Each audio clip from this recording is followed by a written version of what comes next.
वस्सलातु वस्सलामु अला सय्यिदिल अंबियाइ वल मुरसलीन व अला आलिहि व अस्हाबिहि अजमईन अम्मा बअद फ़अऊज़ु बिल्लाहि मिनश शैतानिर रजीम बिस्मिल्लाहिर रहमानिर रहीम वला तक़ूलू लिमन युक़तलु फ़ी सबीलिल्लाहि अमवात बल अहयाउन वलाकिन ला तशऊरून सदक़ल्लाहुल अलीयुल अज़ीम व सदक़ रसूलुहुन नबियुल अमीनुल मुख्तारुल करीमुर रऊफ़ुर रहीम। इंतहाई अदब व एहतराम के साथ हुज़ूर सय्यिदुल मुरसलीन ख़ातमुल अंबिया शफ़ीउल मुज़निबीन रहमतुल लिल आलमीन ख़ातमुल मासूमीन राहतुल आशिक़ीन सल्लल्लाहु तआला अलैहि व आलिहि व अस्हाबिहि व बारक व सल्लमा की बारगाह में अपनी ग़ुलामी का सबूत दें और जिस तरीक़े से मैं पढ़ा हूँ मेरे साथ मिलकर हुज़ूर दिल के साथ नजराने महब्बत पेश करें। अस्सलातु वस्सलामु अलैका या रसूल अल्लाह, अस्सलातु वस्सलामु अलैका या हबीब अल्लाह, अस्सलातु वस्सलामु अलैका या नबी अल्लाह व अला आलिका व अस्हाबिका या नूर अल्लाह सल्लल्लाहु तआला अलैहि वसल्लम। इस्लाम की मताअ को बचाया हुसैन ने। मताअ माने साजो सामान, तालीमात। इस्लाम की मताअ को बचाया हुसैन ने, अपने लहू का पहरा बिठाया हुसैन ने। है आज भी वो मिल्लत का दर से आबरू, जो खाके करबला पे पढ़ाया हुसैन ने। है आज भी वो मस्जिदों मिंबर की रोशनी, है आज भी वो मस्जिदों मिंबर की रोशनी, दिया जो हरम में जलाया हुसैन ने। है आज भी यजीदियत मातम में मुज़तरिब, है आज भी यजीदियत मातम में मुज़तरिब, ऐसा निशान इबरत बनाया हुसैन ने। हर लम्हा लाखों सजदे हैं परवरदिगार को, हर लम्हा लाखों सजदे हैं परवरदिगार को, लेकिन अनोखा सजदा निभाया हुसैन ने। ता देर थी आसिफ के ख्यालों में करबला, तब खाके करबला पे बुलाया हुसैन ने। दोस्तान मोहतरम, आज का ये सुन्नी इज्तिमा सैयदुश शुहदा रेहान रसूल फर्जंद बतूल हज़रत इमाम आली मकाम और जुमला शुहदाए करबला की याद में मुनक़िद है। और खुसूसियत के साथ मुझे ये हुक्म दिया गया है कि वाक़या करबला लोग सुनना चाहते हैं। तो एक हैसियत से देखा जाए तो हमारे लिए यानी बयान करने वाले लोगों के लिए सबसे आसान चीज़ है वाक़या बयान करना। किसी भी मामले में हो, सबसे आसान चीज़ है वाक़या बयान करना। और एक हैसियत से ये सबसे कठिन भी मरहला है कि इसमें रिवायतें इतनी खल्त मल्त नज़र आती हैं कि कहीं कोई झूठ उनकी तरफ मंसूब न हो जाए कि रवाफिज ने इतना गढ़ करके किताबों के जरिया छाप कर लोगों तक पहुंचा दिया है। तो बैक वक्त वाकया बयान करना आसान भी है और करबला का वाकया बयान करना थोड़ा मुश्किल भी है। एहतियात की जानिब भी हमेशा मलहूज रखनी पड़ती है। तो इन सारी बातों को निगाह में रखते हुए मैं वाक़या शहादत इमाम हुसैन आपके सामने पढ़ने की सआदत हासिल कर रहा हूँ। इसको आप तवज्जो के साथ समाअत फरमाएं।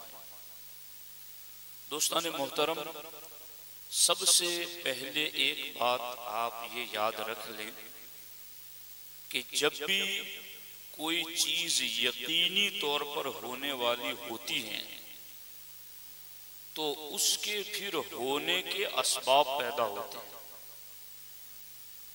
इसको एक आसान मिसाल के जरिए मैं आपको समझाऊं।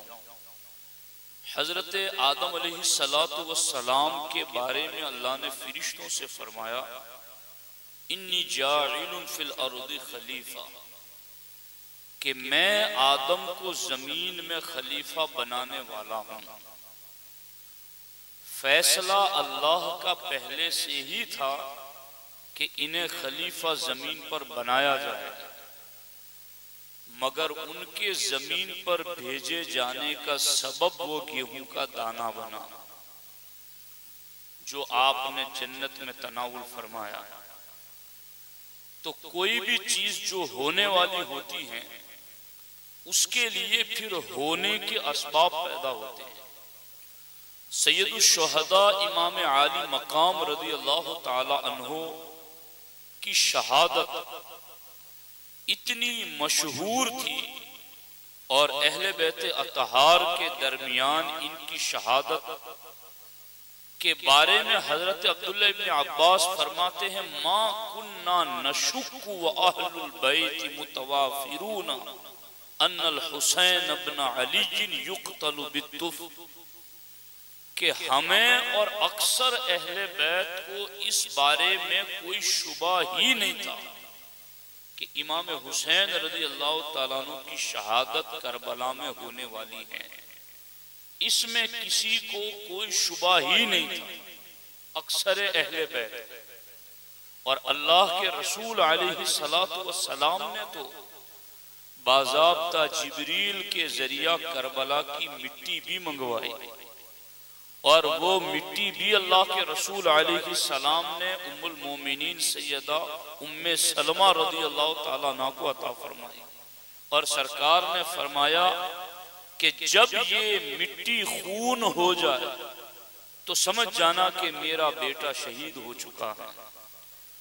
तो ये शहादत भी एक यकीनी चीज थी, मगर उसके लिए फिर असबाब कैसे पैदा हुए और कौन शकी और बदबख्त करार पाए कि जिन्होंने शहजादा रसूल अलैहिस्सलातु वस्सलाम पर जुल्म किया। तो चूंकि जो बात यकीनी होने वाली होती है उसके असबाब पैदा होते हैं।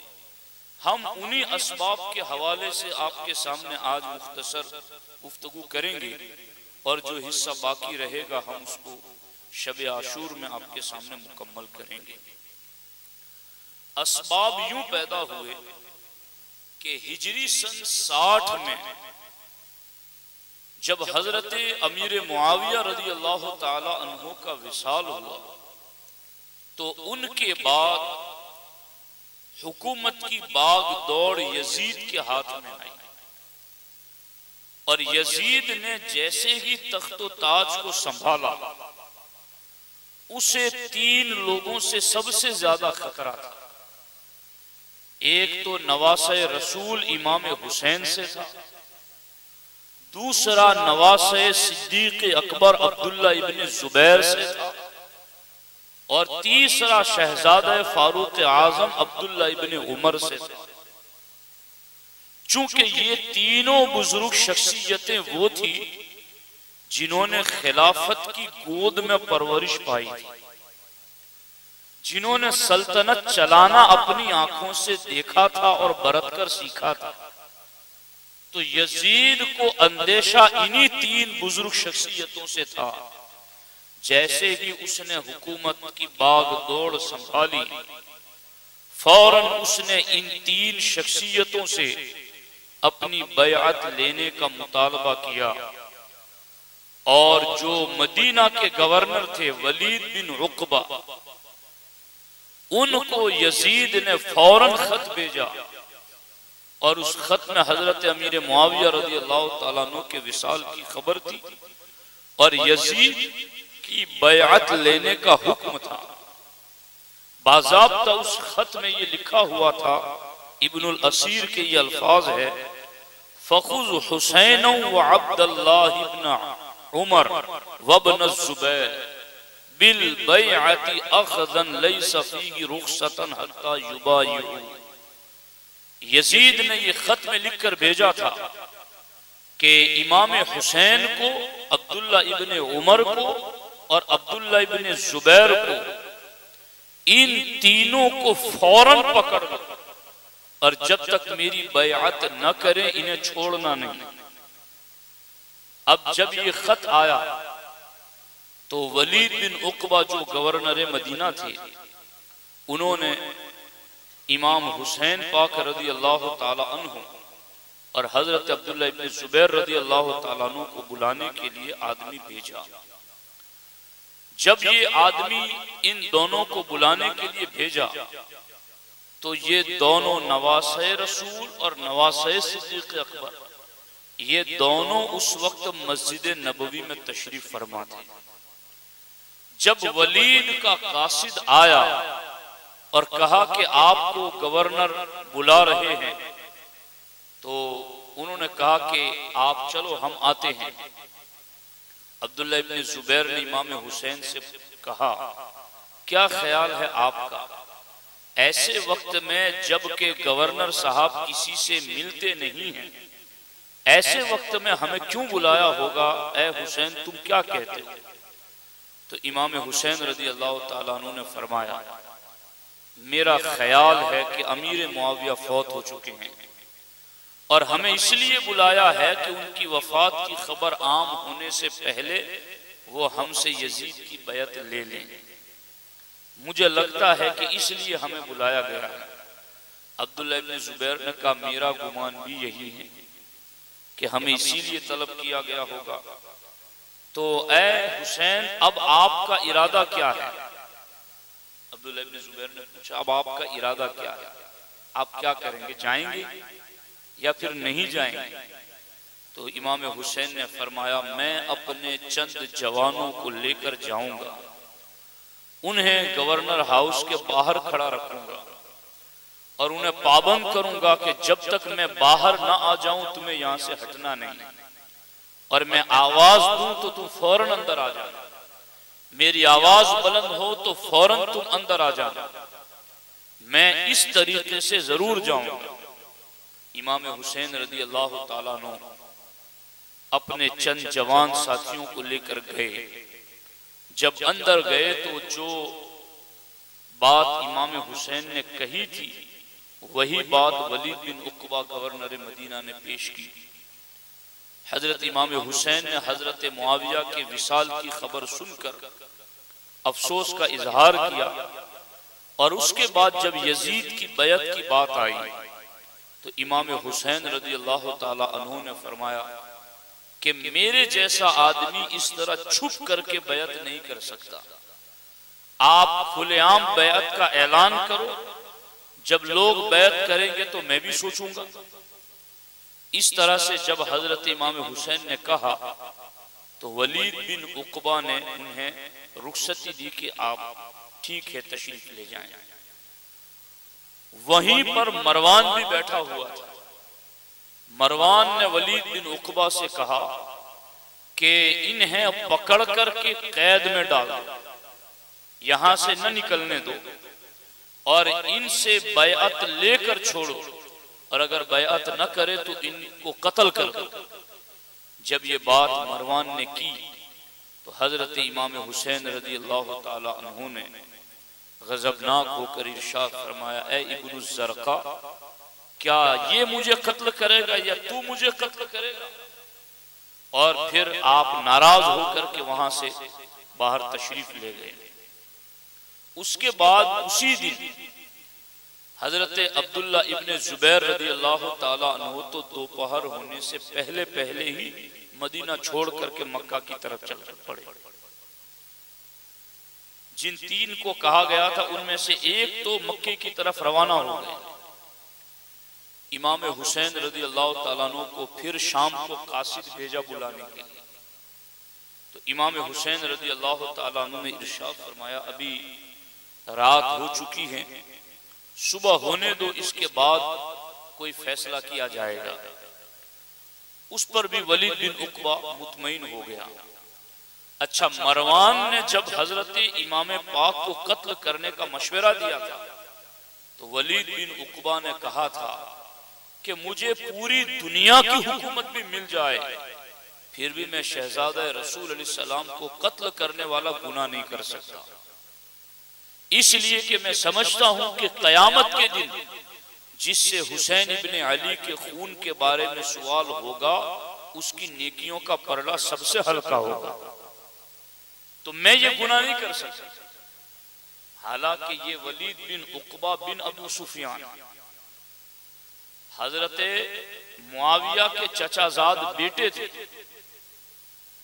तो ये भी बनी उमैया में से, मगर ये कत्ले हुसैन का धब्बा अपने दामन पर लगाना पसंद नहीं करते थे और मना किया कि ये गुनाह मैं नहीं कर सकता। और उसके बाद हजरत इमाम हुसैन को जब पैगाम पहुंचा दूसरे दिन शाम को, तो आपने कहा कि मुझे सुबह तक देखा जाए, सुबह होगी तो फिर देखेंगे आगे। और ये पैगाम सुनकर के इमाम हुसैन ने अपने अहले खाना से कहा कि तैयारी करो, अब हम शहर मदीना छोड़कर मक्का हिजरत कर जाएंगे। यहाँ ये बात भी काबिल तवज्जो है और काबिल गौर है कि एक वो लम्हा था जब इमामुल अंबिया अलैहि सलातु व सलाम को मक्के में रहने देने के हवाले से तंग किया जा रहा था और सरकार मक्का छोड़कर मदीना आ रहे थे और अहले मदीना हुजूर का इस्तकबाल कर रहे थे। और आज उनके शहजादे के हवाले से चूंकि यजीद की बैत का मुतालबा था, तो यजीद की बैत करना आपको कभी गवारा नहीं था, तो आपने अपने अहले खाना को हुक्म दिया कि हम मक्का की तरफ चलेंगे। और आप वहां से मस्जिद नबी में हाजिर आए, बारगाह रिसालत में हाजिरी दी, नजराना सलाम पेश किया, दुआएं की, वहां पर आपकी आंख लगी और सो गए।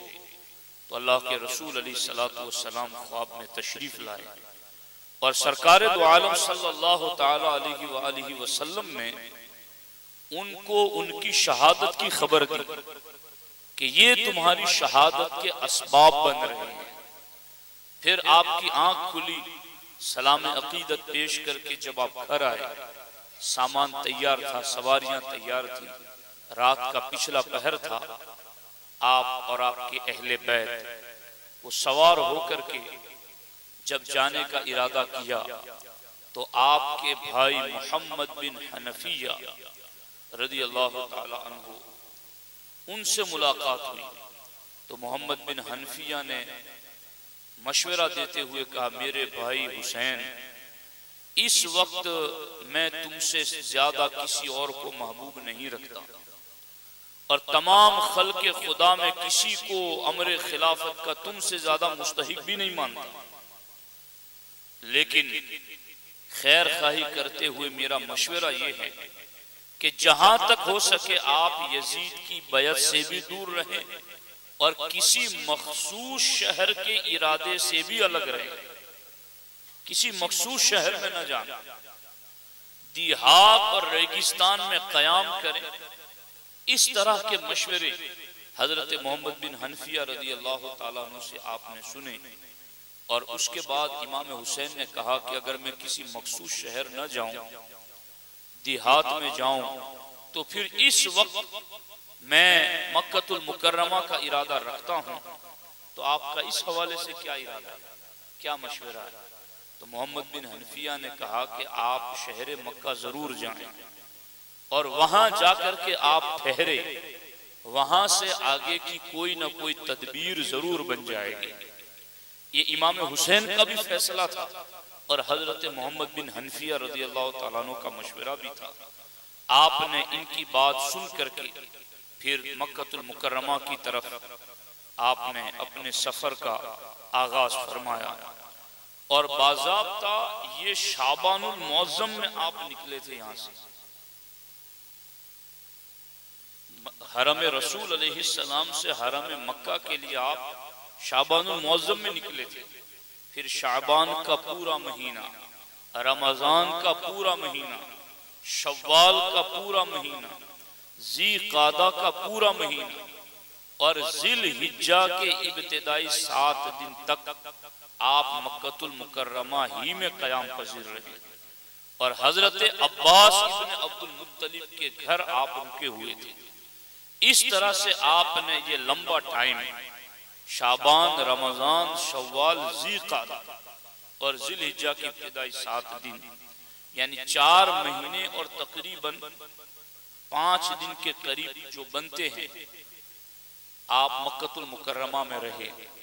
और इस दरमियान में कूफियों को पता चला कि इमाम पाक यजीद की बैअत से इनकारी है और यजीद की बैअत से इनकार करके शहर मदीना छोड़कर शहर मक्का आ गए हैं। तो अब उन कूफियों ने खुतूत लिखना शुरू कर दिए इमाम पाक रज़ियल्लाहु ताला अन्हु को कि हम भी यजीद की बैअत नहीं करना चाहते और हम अहले बैत से प्यार करने वाले हैं। आप कूफा आ जाएं, हम आपका साथ देंगे और दीन के लिए जो आप कयाम फरमा रहे हैं हम आपके साथ चलेंगे। और तकरीबन 1000 या उससे ज्यादा खुतूत और कासिद इमाम हुसैन के पास कूफा से मक्का मुसलसल आते रहे। यहां तक कि उन खुतूत का मजमून भी कुछ इस तरह का था कि अगर आज आप ना आए और यजीद की वजह से दीन के कानून टूट गए तो कल कयामत के दिन नाना जान को आप क्या जवाब देंगे? हम तो यही कहेंगे कि हमने दीन बचाने के लिए हुसैन को बुलाया था मगर वो आए नहीं। अब देखें इमाम हुसैन रज़ियल्लाहु ताला अन्हु के सामने ये सारी बातें आई, आपने मशवरे भी फरमाए और उसके बाद तय ये पाया कि आपने अपने चचाजाद मुस्लिम बिन अकील को भेजा और उनके साथ खत भेजा कि मैं अपने चचाजाद मुस्लिम बिन अकील को भेज रहा हूं, ये आपके यहाँ के हालात देखेंगे और फिर आपके यहाँ के हालात देख करके मुझे खबर करेंगे, उसके बाद मैं यहाँ से सफर शुरू करूंगा। हजरत इमाम हुसैन रज़ियल्लाहु ताला अन्हु ने हजरत मुस्लिम बिन अकील रज़ियल्लाहु ताला अन्हु को रवाना किया। जब आप सफर तय करते हुए कूफा पहुंचे तो चूंकि उस वक्त कूफा के गवर्नर साहबी रसूल अलैहिस्सलाम हजरत नुअमान बिन बशीर रज़ियल्लाहु ताला अन्हु थे, तो जहां जहां सहाबी थे वहां अहले बैत पर जुल्म नहीं होने दिया। हजरत नुअमान बिन बशीर रज़ियल्लाहु ताला अन्हु ने, मैं ये थोड़े थोड़े इशारे दे रहा हूं आपको इसलिए कि वाक़या शहादत बयान करते करते रवाफिस का तरीका यह है कि वो सहाबा किराम पर तान कर जाते हैं, उनके हवाले से बुरी बात कर जाते हैं। तो ये भी अहले सुन्नत का तरीका नहीं है। इमाम हुसैन पाक रज़ियल्लाहु ताला अन्हु जब कूफा पहुंचे, हजरत मुस्लिम बिन अकील कूफा पहुंचे, तो नुअमान बिन बशीर रज़ियल्लाहु ताला अन्हु वहां के गवर्नर थे। उन्होंने मुस्लिम बिन अकील पर कोई मुजाहमत नहीं की, कोई फौज कशी नहीं की, कोई लश्कर कशी नहीं की, मुस्लिम बिन अकील पर कोई जुल्म नहीं किया, बल्कि मुस्लिम बिन अकील रदियल्लाहु ताला अन्हु जब कूफा पहुंचे तो 18,000 के करीब लोगों ने आपके हाथ पर बैअत कर ली। इतनी बड़ी तादाद। अब यजीद के भी कुछ हरकारे वहां रहते थे जिन्होंने यजीद को खबर कर दी कि अगर तुम अपनी सल्तनत और इराक अपने हाथों से निकलते हुए बचाना चाहते हो तो ये नौमान बिन बशीर तो बहुत कमजोर है, ये तो कोई कार्रवाई ही नहीं कर रहे, इन्हें माजूल कर दो। अब ये बात जब यजीद तक पहुंची तो यजीद ने अपने एक नसरानी मुशीर से, ईसाई मुशीर से पूछा कि अब क्या करना चाहिए।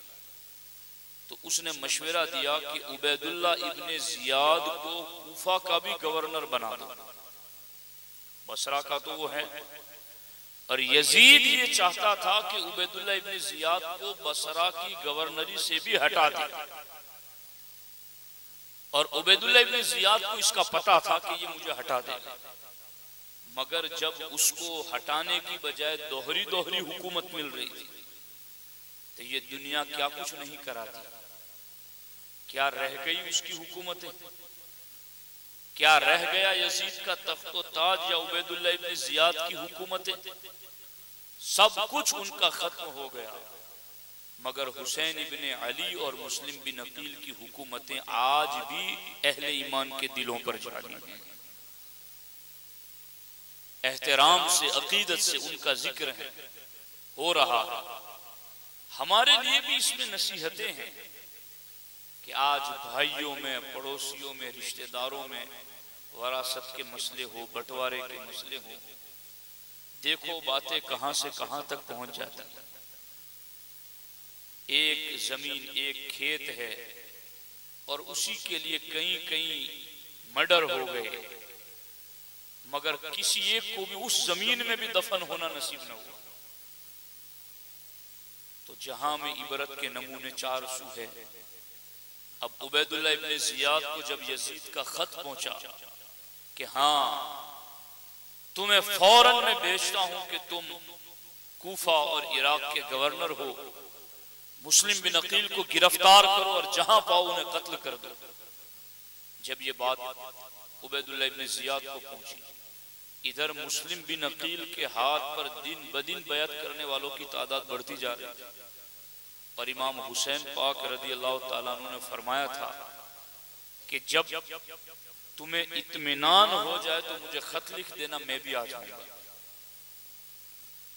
अब उधर उन्हें इत्मीनान हो गया कि इतने ज्यादा जानिसार हैं, दीन के लिए साथ देने के लिए तैयार हैं, तो खत लिख दिया इमाम हुसैन पाक रदियल्लाहु ताला अन्हु को कि जितना हो सके इतना जल्दी आप तशरीफ ले आए। अब इधर जैसे ही खत सरहद से पार होकर हरम में दाखिल हुआ, इमाम हुसैन पाक ने खत पढ़ा, आप जाने के लिए तैयार हुए। मैंने पहले ही कह दिया जो चीज तय होती है उसके असबाब पैदा होते हैं। ये हतमी फैसला था अल्लाह की बारगाह का, और चूंकि मर्तबा उन्हें इतना बड़ा मिला था कि जन्नत के नौजवानों के सरदार हैं, तो फिर आजमाइश तो मर्तबे वालों को ही यूं ही मिलती है, आजमाइशें उन्हीं लोगों पर आती है। सरकार ने फरमाया कि सबसे ज्यादा आजमाइश इस जमीन पर नबियों पर आई है, और फिर जो नबी से जितना ज्यादा करीब होता है उस पर आजमाइशें उतनी ही ज्यादा आती है। इमाम हुसैन पाक को मना करने वालों ने बहुत मना किया। अब्दुल्लाह इब्ने जुबैर ने भी मना किया, अब्दुल्लाह इब्ने अब्बास ने भी मना किया। अब्दुल्लाह इब्ने अब्बास ने तो कहा कि अगर मुझ पर बार ना गुजरता तो मैं अपने हाथों से तुम्हारे सर के बाल पकड़ लेता और तुम्हें जाने न देता यहां से। अगर मुझ पर ऐसा करना मुझे नागवार न होता तो मैं ये भी करता, मगर तुम्हें कूफा न जाने देता। उन्होंने आपके वालिद मौला अली के साथ वफा नहीं की, उन्होंने आपके भाई हसन पाक के साथ वफा नहीं की, आप वहां न जाएं।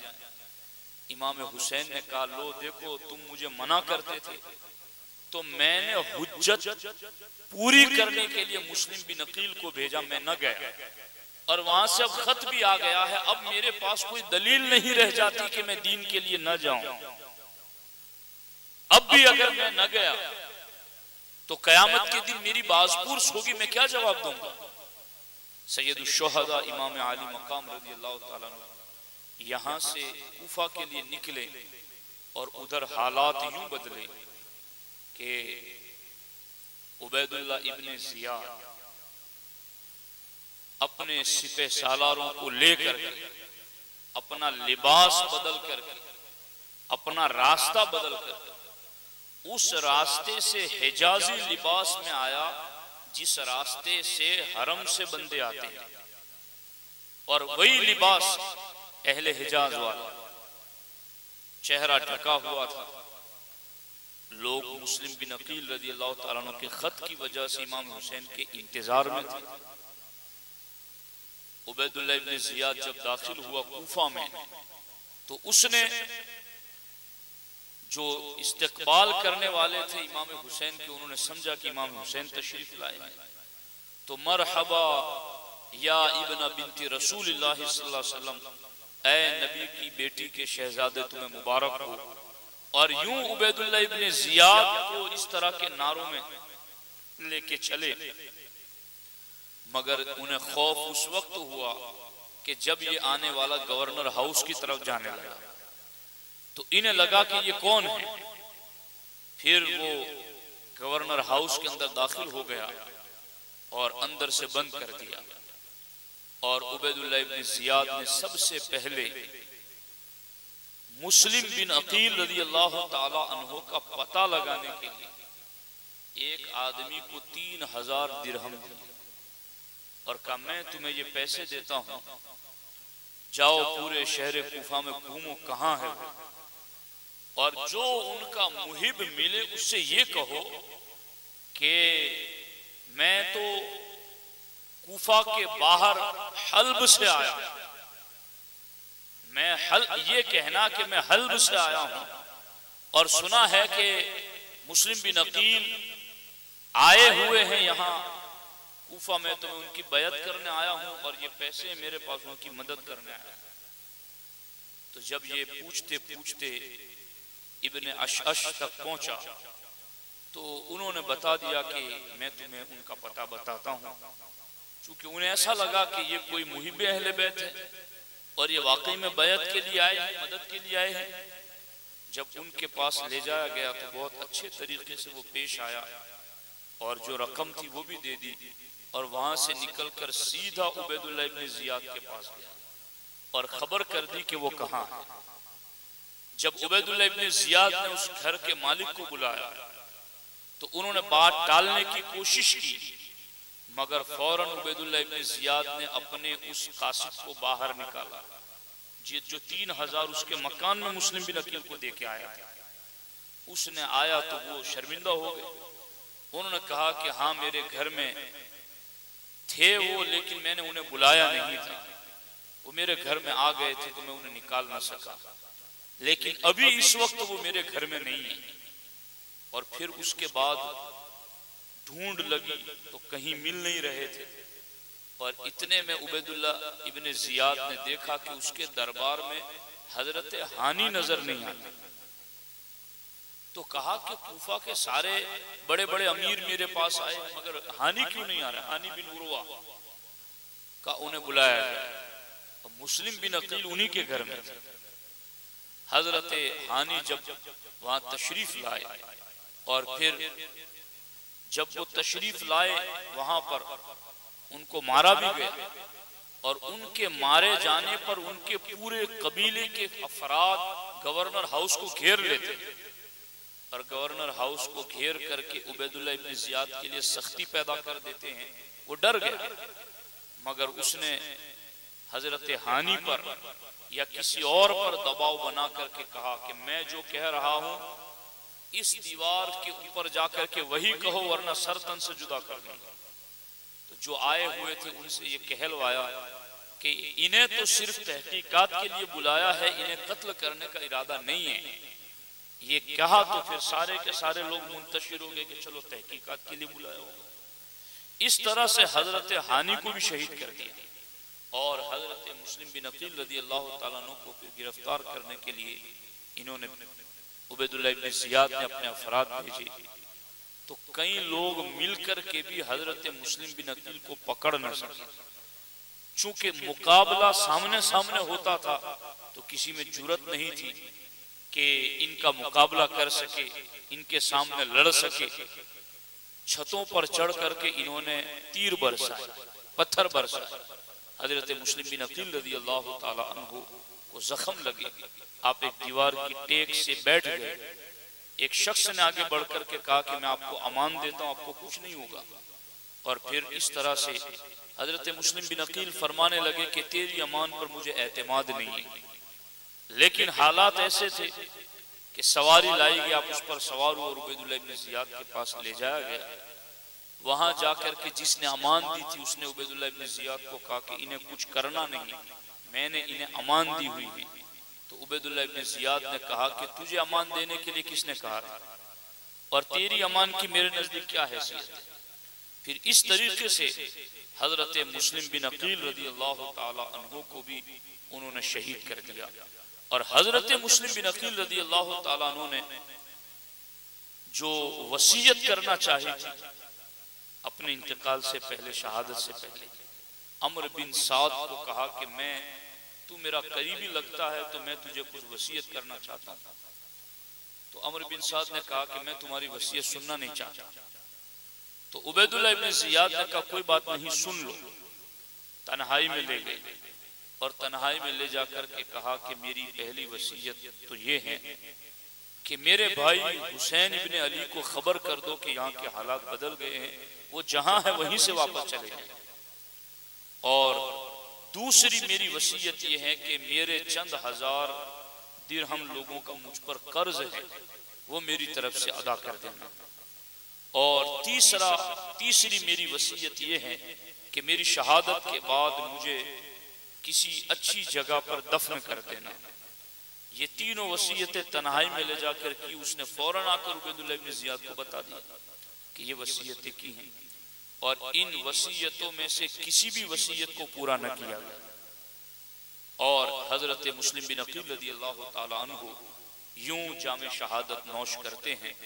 अब यहां तक जो बात पहुंची है, उधर इमाम हुसैन को आते हुए रास्ते में इस बात की खबर होती है कि हजरत मुस्लिम बिन अकील के साथ ये मामलात हुए हैं। और उसके बाद तो सारे जितने भी थे आपके साथ जाने सारान, चूंकि वहां से जब चले थे मक्का से तो कोई जंग का इरादा नहीं था, कोई बाज़ाब्ता ऐसा नहीं था कि वहां जाकर जंग लड़नी है। बाकी अगर इमाम हुसैन रज़ी अल्लाह ताला अन्हु बाज़ाब्ता जंग की नीयत और जंग के इरादे से निकलते तो पूरी दुनिया के मुसलमान खुद हरम में हज के लिए आए हुए थे।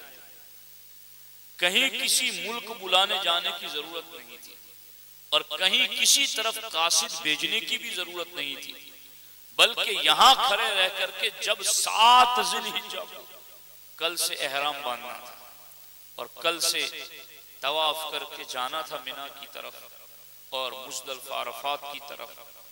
एक दिन था, जितने आने वाले थे हज के लिए सब हरम में थे, मगर इमाम हुसैन रज़ी अल्लाह ताला अन्हु का जंग का कोई इरादा नहीं था। मगर अब जब दरमियान में इन लोगों को पता चला कि हजरत मुस्लिम बिन अकील रज़ी अल्लाह ताला अन्हु शहीद हो चुके हैं, फिर इनके इरादे मजबूत हो गए। और उसके बाद हजरत इमाम हुसैन रज़ी अल्लाह ताला अन्हु ने आगे की मंजिलें किस तरह से तय की और किस तरह से पूरे मामलात हुए, इंशाअल्लाह रहमान उसको हम शब आशूर में आपके सामने रखने की कोशिश करेंगे।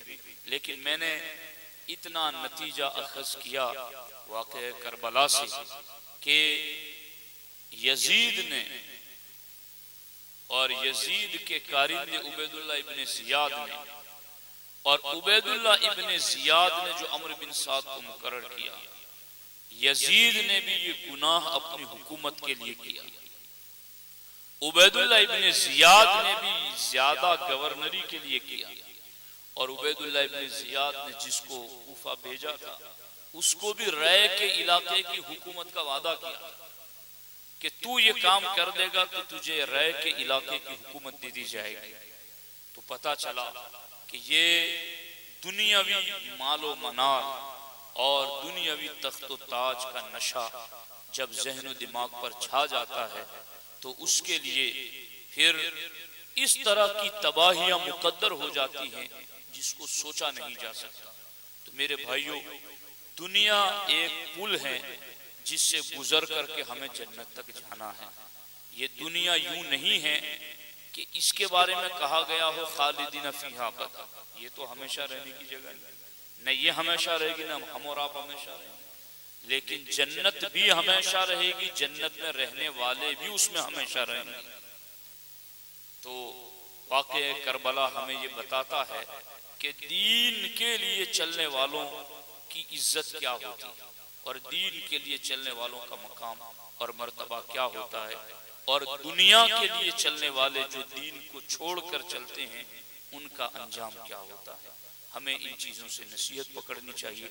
अल्लाह करीम की बारगाह में दुआ है, अल्लाह जल्ला मजदुल करीम मुझे, आपको, सबको शुहदाए करबला के फयूज़ व बरक़ात से माला माल फरमाए और अल्लाह तबारक व तआला उनके नक्शे कदम पर चलते हुए दीन पर अमल करने और दीन को जिंदा करने की तौफीक अता फरमाए। अस्सलामु अलैकुम व रहमतुल्लाहि व बरकातुहू। अल-फातिहा। बिस्मिल्लाहिर्रहमानिर्रहीम। अल्लाहुम्मा सल्लि व सल्लिम व बारिक व रहिम व तरहम अला सय्यिदिना व शफीइना व नबिय्यिना व हबीबिना व मौलाना मुहम्मदिन नबिय्यिल उम्मी व अला आलिहि व अस्हाबिहि व अज़वाजिहि व ज़ुर्रिय्यातिहि कमा तुहिब्बु व तर्ज़ा बिअददि कुल्लि मालूमिन लक सलातन दाइमतन बिदवामि मुल्किल्लाह बिअददि कुल्लि साअह मिअत अल्फ मर्रा। सलातु वस्सलामु अलैका या रसूलल्लाह सल्लल्लाहु अलैहि वसल्लम या रहमानद दुनिया व या रहीमल आखिरह या कादियल हाजात या बदीअस समावाति वल अर्द या ज़ल जलाली वल इकराम। या अल्लाह तेरी तौफीक से तेरे महबूब अलैहिस्सलातु वस्सलाम के नवासे सैयदुश शुहदा इमाम आली मकाम और शुहदाए करबला की याद में ये महफिल सजी। या अल्लाह, इसमें कुरान मजीद की सूरतों की तिलावत हुई, औराद व वज़ाइफ पढ़े गए, नज़र व नियाज हाजिर हैं, दुरूद मुबारका की महफिल हुई। या अल्लाह, इमाम आली मकाम और शुहदाए करबला का जिक्र खैर हुआ, इस सब को अपनी बारगाह बेनियाज में कबूल फरमा। इसका सवाब हुजूर रहमत आलम सल्लल्लाहु अलैहि व आलिहि वसल्लम की पाक बारगाह में अता फरमा। हुजूर के वसीले से तमाम अंबिया किराम, रसूलान इज़ाम, सहाबा, अहले बैत, खुलफाए राशिदीन, तमाम मुमिनीन व मुमिनात, मुस्लिमीन व मुस्लिमात की अरवाह को इसका सवाब अता फरमा। या अल्लाह, इसका सवाब खातून जन्नत सैयदा फातिमतुज़ ज़हरा, उम्मुल मोमिनीन सैयदा खदीजतुल कुबरा, उम्मुल मोमिनीन आयशा अस्सिद्दीक़ा व जमी अज़वाजिन नबी रज़ियल्लाहु तआला अन्हुन्ना की अरवाह को अता फरमा। या अल्लाह, या रहमान, या रहीम, बिलखुसूस इसका सवाब इमाम आली मकाम इमाम हुसैन रज़ियल्लाहु तआला अन्हु और जुमला शुहदाए करबला, जुमला शुरकाए करबला की अरवाह को अता फरमा। या अल्लाह, या रहमान, या रहीम, इन बुजुर्ग हस्तियों के फयूज़ व बरक़ात से हम सबों को माला माल फरमा। इनके नक्शे कदम पर चलने की तौफीक अता फरमा। इनके इखलास और इस्तिकामत का सदका नसीब फरमा। या अल्लाह, जितने लोग महफिल में हाजिर आए, जो ना आ सके, शुहदाए करबला का सदका सबकी जायज़ मुरादों को पूरा फरमा। या अल्लाह, जो भी औलाद है उन्हें नेक साले नरीना औलाद अता फरमा। या अल्लाह, जिनकी औलादें हैं उनकी औलाद को नेक और पारसा बना। या अल्लाह, इस बस्ती पर अपना खुसूसी फजलो करम नाज़िल फरमा। हमारी इस बस्ती के और तमाम अहले ईमान मरहूमीन मरहूमात की बेहिसाब मग़फ़िरत फरमा। या अल्लाह, इस बस्ती पर अपना खुसूसी फजलो करम नाज़िल फरमा। सबों की जान, माल, इज्जत, आबरू, ईमान और अमल की हिफाजत फरमा। या अल्लाह, जो कुछ मांगा वो भी अता फरमा, जो मांगने से रह गया वो अपनी शान के मुताबिक बेहिसाब अता फरमा। या अल्लाह, नेकियों पर इस्तिकामत, गुनाहों पर बख्शिश और खातिमा बिल खैर फरमा। या अल्लाह, अहले फ़लस्तीन के हक़ में बेहतर फैसला नाज़िल फरमा। या अल्लाह, या रहमान, या रहीम, उन जालिमों को सफ़े हस्ती से नीस्तो नाबूद फरमा। या अल्लाह, या रहमान, या रहीम, अहले फ़लस्तीन के लिए आसानियाँ अता फरमा, उनकी कुर्बानियों को कबूल फरमा, उनकी कुर्बानियों का बदला उन्हें कामिल आज़ादी नसीब फरमा। या अल्लाह या रहमान या रहीम, दुनिया भर से जो मुसलमान अपने उन भाइयों के गमों में शरीक हैं और उनकी मदद करते हैं, या अल्लाह सबों की कोशिशों को कबूल फरमा। इन्नल्लाह व मलाइकतहु युसल्लूना अलन नबी या अय्युहल्लज़ीना आमनू सल्लू अलैहि व सल्लिमू तस्लीमा। अल्लाहुम्मा सल्लि अला सय्यिदिना व मौलाना मुहम्मदिन व आलिहि व सहबिहि व बारिक व सल्लिम व उफव्विदु अमरी इलल्लाह इन्नल्लाह बसीरुम बिल इबाद व सल्लल्लाहु तआला अला खैरि खल्क़िहि व अला आलिहि व सहबिहि अजमईन बिरहमतिक या बला को हमारा सलाम हो जाना ने मुस्तफा को हमारा सलाम हो कर शहीद कौम की कश्ती तेरा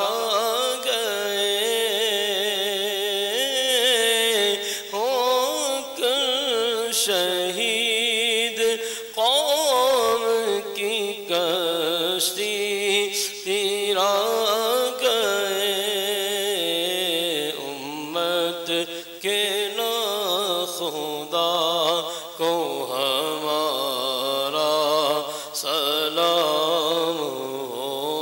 सुल्तान करबला को हमारा सलाम हो जाना ने मुस्तफा को हमारा। नासिर विलाए शाह मैं कहता है बार बार,